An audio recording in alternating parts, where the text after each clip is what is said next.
Hello बच्चों, कैसे हैं आप लोग। आशा करता हूं कि आप लोग अच्छे होंगे और अच्छी तरह अपनी पढ़ाई कर रहे होंगे। इस वीडियो में हम लोग एक क्वेश्चन डिस्कस करेंगे जो कि प्री रीजनल मैथमेटिकल ओलंपियाड 2018 में पूछा है। क्वेश्चन क्या कह रहा है? सवाल कह रहा है कि suppose a b are integers, a और बी इंटीजर्स हैं and a plus b is the root of this equation, which equation x square plus a x plus b is equal to 0। इसका जो रूट है वो ए plus B है। कह रहा है what is the maximum possible value of b square. B square का जो वैल्यू होगा, कई वैल्यूज हो सकते हैं, उसमें से सबसे बड़ा वैल्यू लेना है। क्योंकि क्वेश्चन में कह दिया है कि a plus b is a root, मतलब इस इक्वेशन को सेटिस्फाई करेगा ए प्लस बी, तो a plus b whole square into a plus b equal to 0। तो यहाँ से होगा हमारा a square plus 2ab plus b square a into a square plus a b plus b equal to 0। तो ये होगा ए square plus 2ab कितना हो गया बच्चों? 3ab plus b square plus b equal to 0। हम अगर इसको देखें, ए स्क्वायर यहाँ पे 2a स्क्वायर होगा, तो यहाँ पे ए स्क्वायर है, यहाँ पे 3ab को हम लिख दें 3ba, यहाँ पे भी a है, यहाँ पावर 1 है, और ये तो हमारा एक बी स्क्वायर प्लस बी यहाँ पे अलग है। तो ए पे पावर 2 है, यहाँ ए पे पावर 1 है, यहाँ ए गायब है। तो ए पे ये क्या हो गया? Quadratic equation. ये हो गया हमारा एक क्वाड्रेटिक इक्वेशन, और क्वाड्रेटिक इक्वेशन इन ए है, और कह दिया है कि ए इंटीजर है। अगर ए का सॉल्यूशन आना है तो इंटीजर आना है, और इंटीग्रल सॉल्यूशन के लिए जो डिस्क्रिमिनेंट है, क्योंकि डिस्क्रिमिनेंट पर स्क्वायर रूट होता है क्वाड्रेटिक फार्मूला में, क्वाड्रेटिक इक्वेशन वाला जो क्वाड्रेटिक हमारा इक्वेशन का जो रिजल्ट है, जो रूट है, उसके लिए जो हमारा फार्मूला आता है वो क्या आता है? Minus b plus minus square root of d by 2a, जहाँ पे डी क्या डिस्क्रिमिनेंट, और डी क्या होता है? B square minus 4ac, b square minus 4ac। Quadratic formula आप देखें ना, a x square plus b x plus c equal to 0, जहाँ पे ए 0 नहीं होना चाहिए, इस फॉर्मेट में होना चाहिए। यहाँ पे एक्स के प्लेस में ए, और जो एक्स का कोफिशिएंट है वो बी है, तो यहाँ पे ए का कोफिशिएंट कौन है? बी, दैट इज 3b का स्क्वायर माइनस 4 ए का कोफिशिएंट, ए स्क्वायर का मतलब एक्स स्क्वायर का ए, यहाँ पे ए स्क्वायर का 2 इंटू 2, सी मतलब कांस्टेंट ये हमारा b square plus b. Discriminant क्या होना चाहिए? 0 होना चाहिए। समझ रहे हैं आप? अरे हम क्या कर दिए, डिस्क्रिमिनेंट क्या होना चाहिए? Perfect square. अगर परफेक्ट स्क्वायर हम मान लेते, कोई नंबर है नीचे, उसका स्क्वायर है, तो परफेक्ट स्क्वायर होना चाहिए। इज इक्वल टू क्या हो गया हमारा? K square, that is 9b square minus 8b square, है ना, 4 दूना, उसके बाद क्या होगा हमारा? Minus 8b is equal to k square. 9b square minus 8b square, ये हो गया b स्क्वायर, है ना, minus 8b is equal to k square.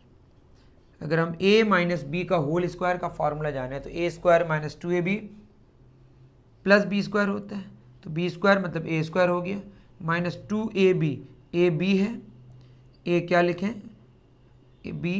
B क्या लिखें?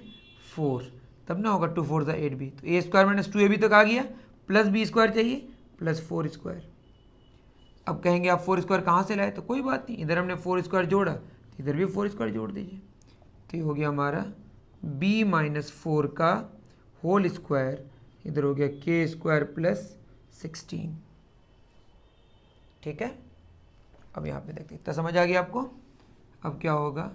b माइनस 4 का whole square minus k square is equal to 16। तो यहाँ से a square minus b square, a plus b into a minus b, कितना आ गया? 16। तो दो चीज़ों का मतलब दो टर्म मान लें, जो भी मान लें, दो है ना, इनका जो प्रोडक्ट है वो क्या है? 16 है ना, और सारी चीज़ें यहाँ पे जो भी है वो हमारा इंटीग्रल सॉल्यूशन ही होगा, है ना। परफेक्ट स्क्वायर होगा तो के को भी तो यहाँ इंटीजर होना पड़ेगा, तो यहाँ पे इंटीजर है और यहाँ पे भी क्या इंटीजर है, यहाँ पे इंटीजर और यहाँ पे हमारा क्या है इंटीजर। तो यहाँ से हमारा b माइनस 4 प्लस के जो होगा इसका वैल्यू, ये मैं अलग से कर लेता हूँ ये वाला। अब सोचिए ये अगर 8 होगा तो ये 2 होगा, या अगर ये नेगेटिव 8 होगा तो ये नेगेटिव 2 होगा, या ये 4 होगा तो ये भी 4 होगा, या नेगेटिव 4 होगा तो ये भी क्या होगा नेगेटिव 4। और क्या क्या हो सकता है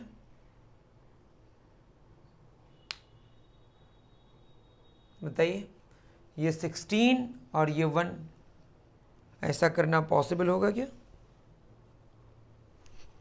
करके देख लेते हैं। या क्या होगा बताइए, 16 या 1, उसके बाद या नेगेटिव 16 नेगेटिव 1। चेक कर लेंगे, डोंट वरी। मिटा दूं? ओके, तो हमारे पास डिफरेंट रिजल्ट्स आ गए। तो मैं अगर यहाँ पे पुट करूँ b minus 4 plus k is equal to 8 और दूसरा b माइनस 4 माइनस के वो 2 पुट कर दूँ, और क्या हो सकता है b माइनस 4 प्लस के negative 8, b minus 4 minus k negative 2। इन दोनों को सॉल्व करते हैं पहले, के कैंसिल, तो b 2b minus 8 8 2 10, 2b is equal to 18, तो b आया 9। यहाँ पे के कैंसिल, 2b माइनस 8 बराबर नेगेटिव 10, तो 2b आया हमारा नेगेटिव 2, तो b आया नेगेटिव 1। ठीक है, और तीसरा b minus 4 plus k 4, b minus 4 minus k negative 4, k cancel, तो 2b minus 8 is equal to 0, 2b is equal to 8, तो b 4 आया।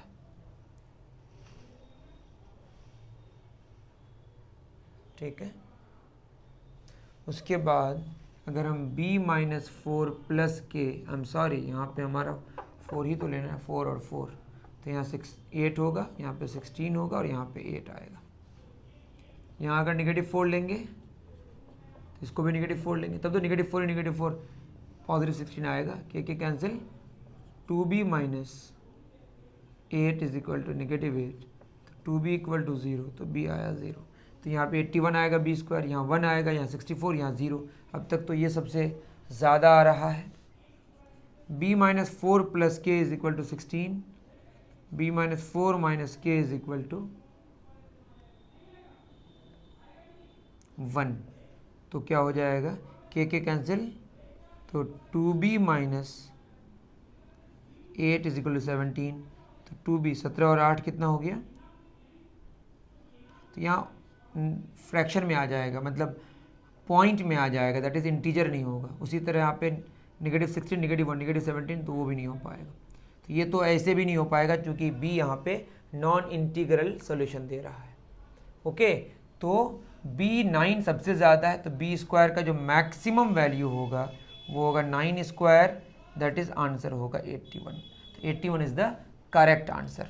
आई थिंक आपको समझ आया होगा। 16 और 1, नेगेटिव 16 और नेगेटिव 1 क्यों हमने इग्नोर किया, क्योंकि वहाँ से जो b का रिजल्ट आ रहा है that comes non integer. Okay, I think आपको समझ आया होगा। मिलते हैं फिर इसी तरह के इंटरेस्टिंग क्वेश्चन को लेकर नेक्स्ट वीडियो में। Thank you very much.